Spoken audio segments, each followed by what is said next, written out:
I was born in Greensboro, North Carolina in 1950. I didn't really or travel far from the Carolinas when I was growing up. My mother was from Goldsboro, North Carolina, and my father was from the area of Greenville, South Carolina. So I do remember traveling to Goldsboro to spend summers and some winter holidays with my grandparents who were on my mother's side. And there were a few times where we traveled to South Carolina to my father's people, as we used to say. But other than that, never traveled anywhere, just hung around the Carolinas, basically hung around Greensboro. By the time I entered high school, I had fallen in love with theater. And I knew that that's what I wanted to do. I wanted to do something with theater.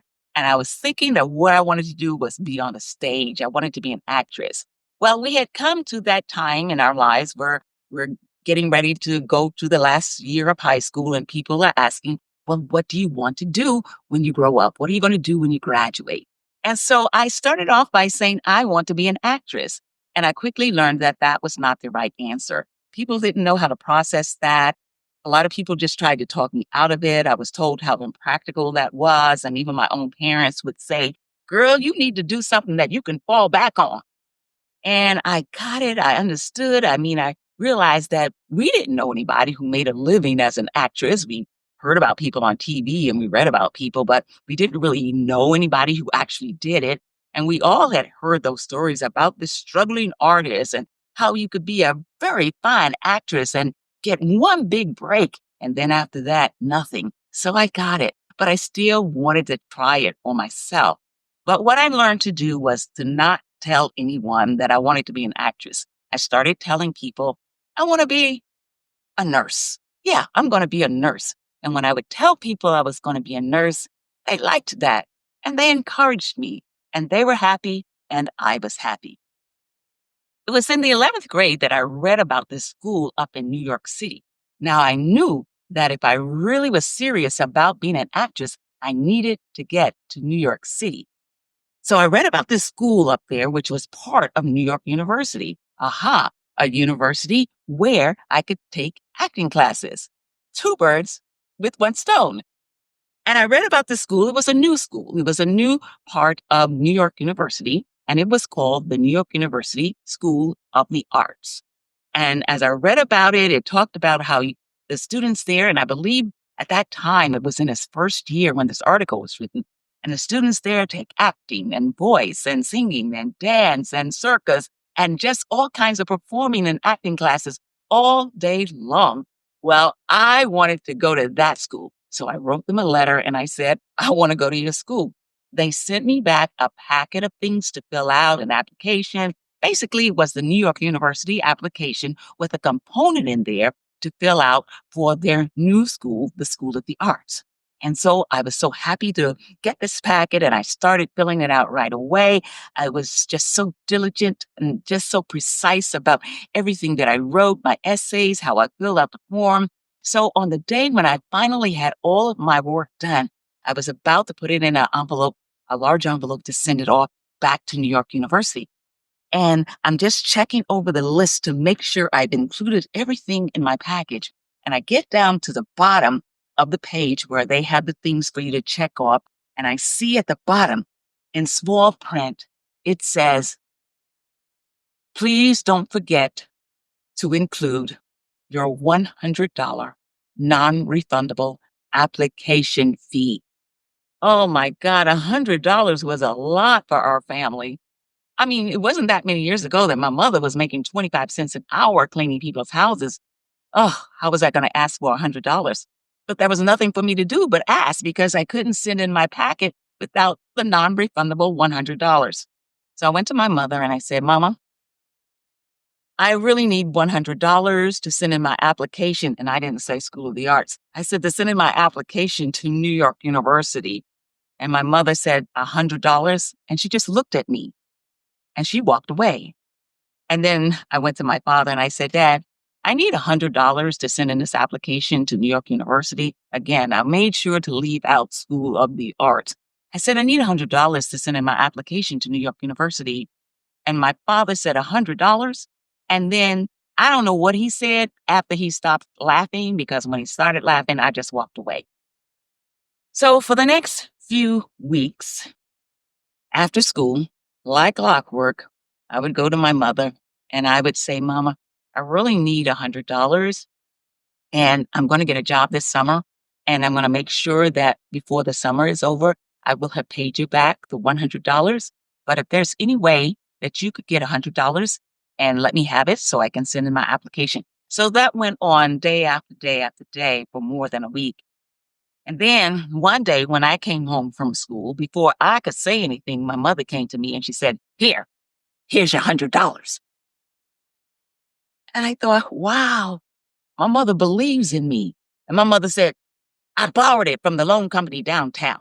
I borrowed it because I want you to shut up. I am tired of hearing you ask me for $100 like I got $100. But now you got your $100. Stop begging me for $100. I want you to just shut up now that you got your $100. I was like, whoa. I mean, I was hoping that when she gave me the $100, she would say, here's $100 that you wanted, dear. It's because I believe in you. I support you. No, she was like, here's your $100. But never mind. I got the $100 and I told my mother that I would pay her back. And I put my package together. I got a money order, put it in the package, and I sent my package off to New York University School of the Arts. And I waited.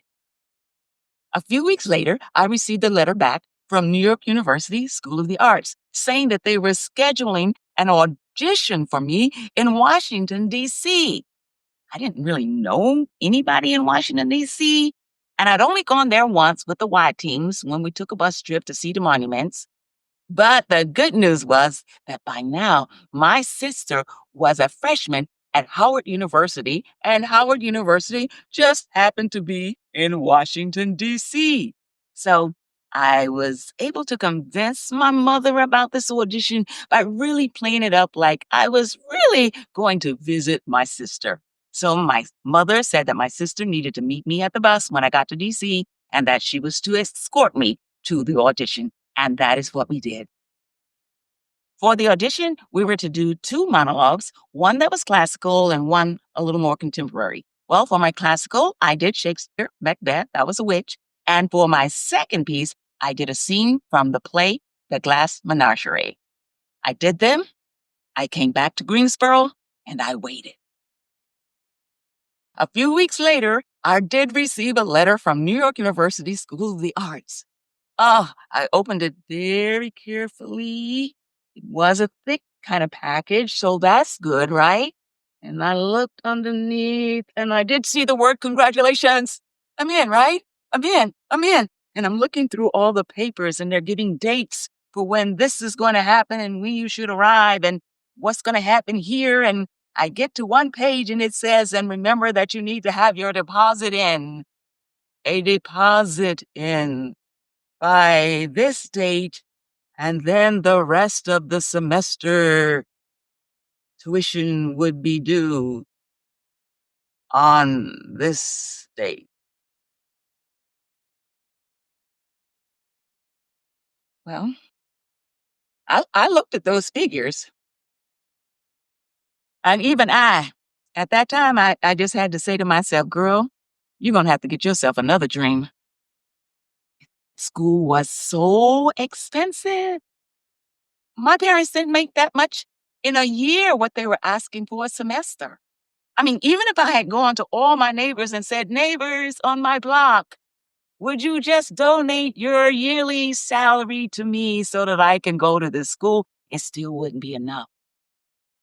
So I was going to have to come up with another plan. Now, I had applied to some other schools, but eh, at this point, I didn't even care whether or not I got into a theater school or not. I just wanted to get into a school that was a school outside of Greensboro, North Carolina. Because right now, my goal was to get to New York City. And I felt like I couldn't get to New York City as long as I was living here with my parents. I needed to be away in order to get away, if you understand what I mean. So I didn't care what school it was as long as it was outside of Greensboro. Now, I had applied at Howard, and guess what? I got accepted at Howard, the same school my sister was at in Washington, D.C. And they were offering some grants, some work study, and different things that was going to make it affordable. So I decided I was going to join my sister in Washington, D.C.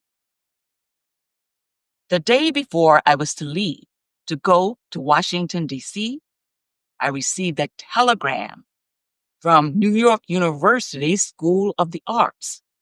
The telegram said, "Dear Miss Washington, stop.